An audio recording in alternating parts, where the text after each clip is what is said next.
L'homme ne vivra pas de pain seulement, mais de toute parole qui sort de la bouche de Dieu.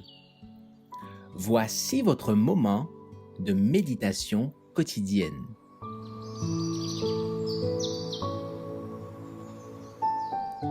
Maranatha. Le 30 octobre, notre rédemption approche. Quand ces choses commenceront à arriver, redressez-vous et levez vos têtes, parce que votre délivrance approche. Luc 21, verset 28. Le retour du Seigneur est plus proche que lorsque nous avons cru la première fois. La tragédie des siècles touche à sa fin. Les jugements de Dieu sont sur nos pays. Il nous donne cet avertissement solennel. C'est pourquoi vous aussi tenez-vous prêts, car le Fils de l'homme viendra à l'heure où vous n'y penserez pas. Matthieu 24, verset 44. Nous vivons les dernières scènes de l'histoire de cette terre. La prophétie s'accomplit rapidement. Le temps de grâce est bientôt fini. Nous n'avons pas de temps, pas une minute à perdre.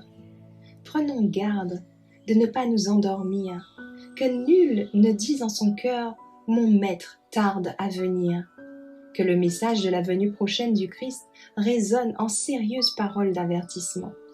Persuadons les hommes et les femmes en tout lieu qu'ils aient à se repentir et à fuir la colère à venir. Le Seigneur va bientôt venir et nous devons nous préparer à le rencontrer. Soyons déterminés à faire tout ce qui est en notre pouvoir pour communiquer la lumière à ceux qui nous entourent. Nous ne devons pas être tristes, mais joyeux, ayant toujours à la pensée le Seigneur Jésus. Il va bientôt venir, et il faut que nous soyons prêts à son apparition. Oh, que ce sera glorieux de le voir et d'être accueillis par lui comme ses rachetés. Nous avons attendu longtemps, mais notre espérance ne s'est pas affaiblie. Si seulement nous pouvions contempler le roi dans sa beauté, nous serions bénis à toujours. Il me semble que je devrais m'écrier « En route pour la maison !» Nous approchons du temps où le Christ reviendra avec puissance et une grande gloire pour introduire les rachetés dans la demeure éternelle.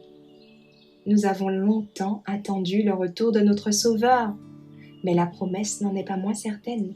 Bientôt, nous entrerons dans le pays promis. Là, Jésus nous conduira sur les rives du fleuve d'eau vive jaillissant du trône de Dieu, et il nous expliquera les épreuves mystérieuses qu'il a dû nous imposer sur la terre pour perfectionner nos caractères. Là, dans une vision parfaite, nous admirerons les beautés de l'Éden restauré, déposant aux pieds du Rédempteur les couronnes qu'il avait placées sur nos fronts, et faisant vibrer nos harpes d'or. Nous remplirons les cieux des louanges adressées à celui qui est assis sur le trône.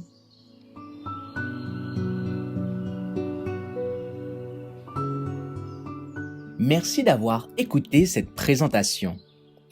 Assurez-vous de nous rejoindre demain pour votre moment de méditation quotidienne avec lereste.org.